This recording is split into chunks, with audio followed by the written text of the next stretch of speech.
तो इसलिए महारानी नाराज होकर सीधे कोप भवन पहुंच गई। महारानी, तुम तो जानती हो राम का राज तिलक सभी गुरुजन, प्रजाजन और मंत्रियों की इच्छा से हो रहा है। सभी की इच्छा? तो फिर मेरी इच्छा कहाँ गई? महाराज, याद करो, आपने मुझे वचन दिया था कि तेरा ही पुत्र नृपति बनेगा, और आज कौशल्या के राम को राजा बनाने जा रहे हो। महारानी, सभी के सहमति से ही यह निर्णय लिया गया। तो क्या आप चाहती है कि राज्याभिषेक को रोक दे? नहीं महाराज, राज्याभिषेक तो होकर ही रहेगा, लेकिन एक शर्त पर। शर्त? कैसी शर्त? बताती हूँ महाराज, उतावले न बनना। लेकिन आपको पहले मुझे 2 वचन देने होंगे। वचन? कैसे वचन? भूल गए महाराज? याद करो, देवासुर संग्राम में मैंने आपके प्राणों की रक्षा की थी। आपने खुश होकर मुझे 2 वरदान मांगने को कहा था, लेकिन मैंने भी कहा था कि समय आने पर मांगूंगी। हाँ हाँ महारानी, अवश्य याद है। तो क्या आप अभी मांगना चाहती है वरदान? हाँ महाराज, समझ गए आप।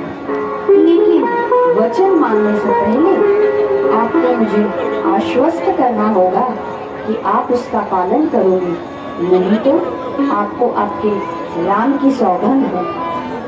महारानी, क्या आप मुझे जानती नहीं? रघुकुल रीति सदा चली आई, प्राण जाए पर वचन न जाए। लेकिन फिर भी अगर तुम चाहती है तो राम की सौगंध, आप जो भी मांगोगे उसे पूरा कर दिया जाएगा। बस महाराज, आपने राम की सौगंध लेकर वचन दिया है तो पालन करें और दे दो मुझे 2 वरदान। हाँ हाँ महारानी, और विलंब क्यों? मांग लो, क्या मांगना चाहती हो? महाराज, मैं मांगना चाहती हूँ 2 वरदान। एक, मेरे पुत्र भरत का राज्याभिषेक, और दूसरा राम का 14 वर्ष का वनवास।